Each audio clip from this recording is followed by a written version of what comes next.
Saudara, serangan Rusia terhadap Ukraina sudah berjalan selama kurang lebih 1 bulan. Presiden Ukraina juga memberikan pernyataan untuk meminta dukungan dari internasional. Tentu perhatian kini tertuju kepada khususnya negara-negara Eropa, termasuk Inggris, khususnya menjelang pertemuan G20 di mana Indonesia akan menjadi tuan rumah.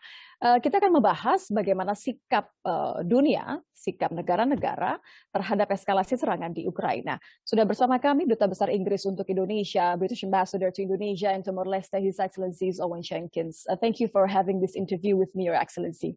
Not at all. Thank you for the invitation. Well, I'm going to start right about what President Zelensky has stated. He criticized of NATO and its member, of course, for refusing a no-fly zone after the alliance announced it would not intervene by air or land for fear of getting, conflict with Russia. But do you think that President Zelensky has the right reason to feel that way by the alliance, including United Kingdom? So I think President Zelensky is heroic. I think that his leadership of his people against this illegal and unprovoked Russian attack is exemplary. I think he's done a fantastic job. The United Kingdom and Ukraine stand very closely together. Our leaders speak extremely regularly, and President Zelensky has praised the UK response. I think in terms of the question he's raised about a no-fly zone, we worry that enforcing a no-fly zone would lead to direct conflict between NATO and Russia, and the risks of escalation from such a confrontation would be extremely high, and the potential consequences of that would be potentially very, very serious, not just for NATO and Russia, but importantly for Ukraine and indeed for the rest of the world. Mm-hmm.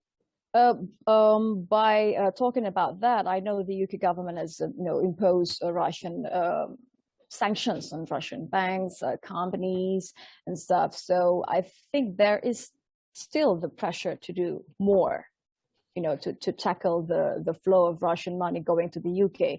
The issue has been raised. So if NATO and also United Kingdom is not going to do anything about the no-fly zone, how about more policies from United Kingdom on the government side about this sanctions, about restricted on Russian money flow into the United Kingdom? Yeah, so you're quite right, and we are already doing a huge amount. We've introduced the toughest pack of sanctions that we've ever introduced in our history, and we're determined to do more. So just 10 days ago, on the, I think, 15th of March, we introduced a new law which will allow us to impose even tougher sanctions. And it's already working. We've hit over £300 billion worth of Russian assets. That's more than any other nation. Okay. Russian banks with assets of over £348 billion have been removed from the SWIFT system, and the central bank in Moscow cannot access that international payment system now. The UK has prevented over 3 million Russian companies, including Gazprom, from raising money in the UK. What about granting more visas for Ukrainian refugees? I'm aware that humanitarian activists has asked your government to do more, to grant more visas for the Ukrainian refugees comparing to other European countries. Any follow-up? Absolutely. No, this is hugely important, and the UK is one of the biggest humanitarian donors to the Ukrainian crisis. So the UK has set up new systems to ensure that we receive and welcome Ukrainians who have been displaced. We've set up a new scheme whereby British people can offer a room in their home to Ukrainian people and families fleeing their country. And the generosity has been amazing, with over 150,000 people offering a room it has been shown within the first few hours. We've also set up new visa schemes to ensure that Ukrainians can come to the UK, and we've reprioritized our border service and our immigration resources so that those applications, that process takes priority. Okay, so you mentioned about sending more humanitarian aids, but I haven't heard about sending troops not only to the borders but also, to the cities that have been suffered from the attack. Is that one of the follow-up targets to help more? So we're not sending troops into Ukraine from the UK, and again that would put the UK directly in confrontation with Russian forces and the risks of escalation. And you wouldn't have that.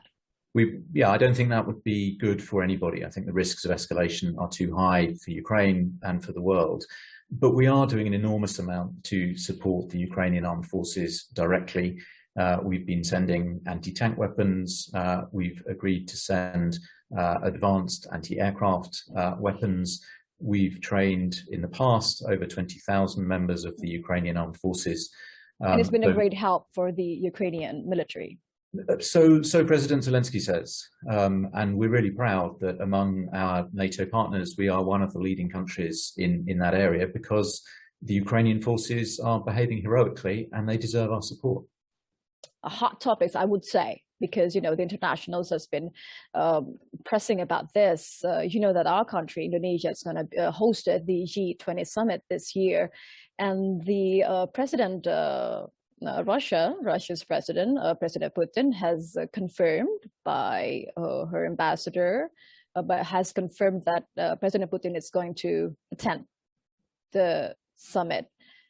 But there are also countries that ask Indonesia not to invite Russia. Well, Indonesia has ensured, you know, all members of G20, including Russia, to attend the forum. I'm just wondering, in these situations, what would United Kingdom react to this kind of escalations? I mean, like, as a member of G20, does the United Kingdom have any objections of President Putin attending to G20? So look, I still remember when we found out that Indonesia would be chairing the G20 this year, we were all tremendously excited. Putin decided to invade another country illegally without provocation. That's a huge curveball. It's a huge distraction from that agenda. And of course, the G20 will need to address it. So the G7 made a statement last night, as you may have seen, saying that there can be no business as usual in any international forum, that we need to... Is there recent updates? So this was just from last night, this G7 from statement. Brussels, yeah. So, and that, I think we've been very clear, there can be no business as usual in any international forum. Every forum needs to find a way to deal with what is just a horrific violation of international law and of the norms which underpin important groupings like the G20. So do you think if President Putin is still going to attend the G20 summit, what would be the predictions, the reactions of the European countries, especially from the United Kingdom? Let's see. I mean, the summit isn't until November. We've seen just in the last month how quickly the world can change in a very short period of time. So let's see.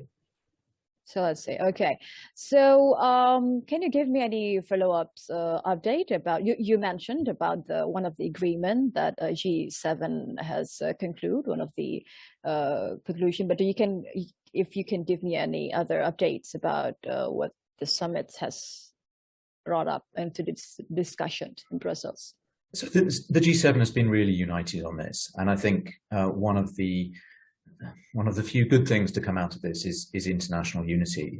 And it's not just the G7. I think sometimes this is portrayed as a sort of G7 or West versus Russia, but it's not. 141 countries voted in the United Nations General Assembly to condemn Russia. In terms of the G7 itself, obviously that's primarily an economic forum. So the response through the G7 has been about how we can use the countries of the G7 and their economic weight to defund Putin's war machine, to prevent him getting the sorts of funds that he needs to keep. So it's more about the sanctions. It's more about the sanctions. It's more about the economic pressure, so that he doesn't have the money to buy shells and to fund his machine, which is, you know, killing innocent people, shelling civilian areas, attacking mosques, attacking hospitals in Ukraine. So the G7 will continue to do that. And I think the wider international community will stay united in condemning this horrendous breach of international law. I see. I think that's all for this interview. Thank you very much, Your Excellency Owen Jenkins, the British Ambassador for Indonesia and Timor-Leste. Thank you for your time. Reaksi respon internasional, terutama juga dari negara Eropa seperti Inggris yang baru saja kami wawancara, duta besar menyatakan bahwa fokus terhadap sanksi secara ekonomi ini yang menjadi fokus dari Inggris dan juga negara-negara Eropa untuk kemudian bagaimana memutus cara bagi Presiden Rusia untuk melancarkan invasinya. Tentu harapan yang terbaik adalah bagaimana kondisi kembali seperti semula, perang tidak melebar dan Ukraina bisa kemudian penduduknya bisa kembali lagi ke tanah mereka untuk mendapatkan kebebasan dan juga kemerdekaan yang mereka berhak untuk mendapatkan hal tersebut. Nitya Anissa, Kompas TV, Jakarta.